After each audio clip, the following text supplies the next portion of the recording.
স্বাগতম আমাদের animated story teller YouTube চ্যানেলে। আসুন মজা ও শিক্ষার মিশেল গল্প উপভোগ করি। জলপরীর জাদুর মুক্ত। এক দেশে ছিল সমুদ্রের গভীর নীল রাজ্য নকসারিয়া। সেখানে বাস করত এক ছোট্ট জলপরী, নাম তার মিষ্টি মিনা।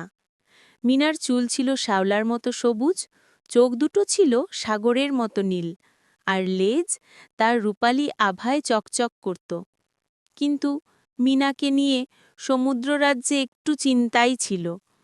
মিনার একটি সমস্যা ছিল, সে খুবই কৌতূহলী এবং অনেক প্রশ্ন করে। অন্য জলপরীরা যখন নাচত, সাঁতার কাটত বা ঝিনুক সংগ্রহ করত, মিনা তখন চারপাশে ঘুরে ঘুরে হাজারটা প্রশ্ন করত। ওই পাথরটা জলে কেন? সমুদ্র কখন রেগে যায়? ঘূর্ণি কিভাবে তৈরি হয়? তিমি কি কাতকুতু দিলে হাসে? সবাই তার এই প্রশ্নে একটু বিরক্ত হলেও তাকে খুব ভালোবাসত, কারণ মিনার মন ছিল দারুণ ভালো। সমুদ্র উৎসবের ঘোষণা। একদিন নকসারিয়ার সমুদ্র রাজা অ্যাকুয়ারিয়াস ঘোষণা করলেন, আগামী পূর্ণিমায় হবে সমুদ্র আলো উৎসব। যে ছোট জলপরী সবচেয়ে সুন্দর জাদুর আলো দেখাতে পারবে, তাকে দেওয়া হবে সমুদ্রের জাদুর মুক্ত। যখনই কেউ সমস্যায় পড়বে, সেই মুক্ত আলো দেখিয়ে পথ দেখিয়ে দেবে। সব জলপরীরা আনন্দে নাচতে শুরু করল। মিনা তো শুনেই খুশিতে লেজ নাচিয়ে দিল। কিন্তু একটাই সমস্যা, মিনা এখনও ঠিকমতো জাদু শিখতেই পারেনি। জাদু স্কুলের শিক্ষক বৃদ্ধ অক্টোপাস মাস্টার টেনটেন তাকে সব সময় বলতেন, মিনা, তোমার মন খুব ভালো, জাদু মন থেকেই বেরোয়, শুধু মনোযোগ দাও। কিন্তু কৌতূহলী মিনার মনোযোগ কিছুতেই স্থির হয় না। উৎসবের মাত্র ৩ দিন বাকি।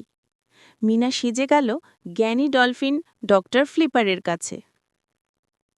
ডক্টর ফ্লিপার, আমাকে একটু সহজ একটা জাদু শিখিয়ে দিন না, মিনা অনুরোধ করল। ডলফিন দুলতে দুলতে বলল, জাদুর প্রথম নিয়ম, ভয় পেলে জাদু কাজ করবে না। দ্বিতীয় নিয়ম, নিজেকে বিশ্বাস করতে হবে। মিনা খুব মনোযোগ দিয়ে শুনল। সে নিজের মনে ভাবল, আমি পারব, আমি পারব। ডক্টর ফ্লিপার তাকে ছোট্ট একটা মন্ত্র শিখিয়ে দিল। মন্ত্র বুঝেছ? মিনা হেসে বলল, হ্যাঁ, কিন্তু একবার ট্রাই করে দেখি। মিনা সামনে থাকা ছোট্ট শ্যাওলা পাথরটার দিকে তাকিয়ে মন্ত্র বলল। তারপর ছপছপ, শ্যাওলার বদলে ডক্টর ফ্লিপারের গোফে রংধনুর রং লাগিয়ে দিল। ডলফিন হেসে লুটোপুটি, খুব খারাপ না, অন্তত কিছু তো হয়েছে।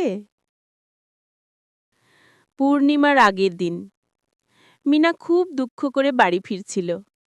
হঠাৎ দেখল এক ছোট্ট পাফার মাছ, নাম তার ফুসা, গোটা শরীর ফুলিয়ে ফুলিয়ে গাছের ডালে আটকে আছে।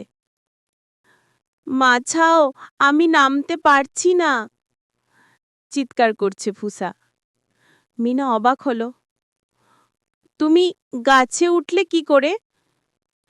মা বলেছিল ভয় পেলেই ফুলে যাই, তাই সাহস পরীক্ষা করতে উঠেছিলাম, এখন আটকে গেছি।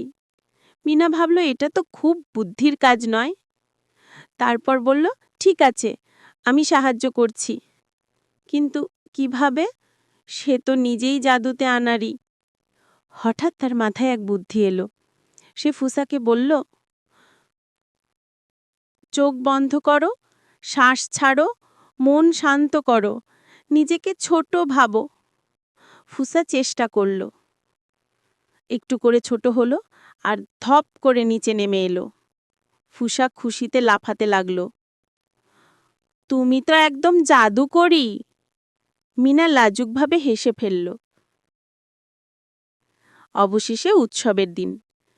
পূর্ণিমার রাতে নকসারিয়ার আকাশে জ্বলজ্বল করছে রূপালি আলো।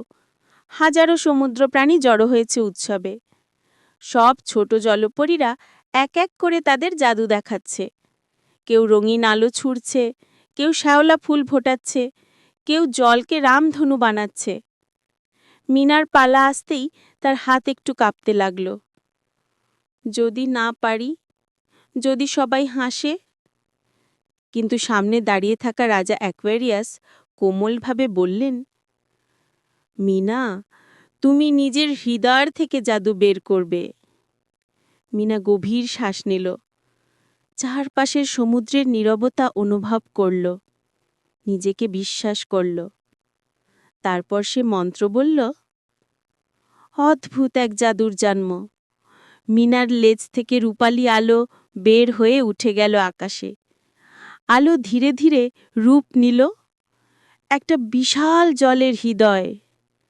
হৃদয়ের ভেতর দেখা গেল ফুসা পাফার গাছে আটকে আছে, মিনা তাকে সাহায্য করছে। আর গাছ থেকে নামার সাথে সাথে ফুসার হাসি ছড়িয়ে পড়ছে। সবাই অবাক। এই তো জাদু নয়, এটা দয়া, বন্ধুত্ব আর সাহসের গল্প। রাজা অ্যাকোয়ারিয়াস আনন্দে হাত তুলে বললেন, জাদুর সবচেয়ে বড় শক্তি হলো সাহায্য করা। মিনা, তুমি সেই শক্তি দেখাতে পেরেছ। সবাই হাততালি দিলে মিনার মুখ লাল হয়ে উঠল। আরও আপডেট পেতে আমাদের চ্যানেলটি সাবস্ক্রাইব করুন এবং নোটিফিকেশন পেতে বেল আইকনটি চাপতে ভুলবেন না। আমাদের ভিডিও উপভোগ করুন এবং আমাদের সাথে থাকুন। আপনাদের সকলকে ধন্যবাদ।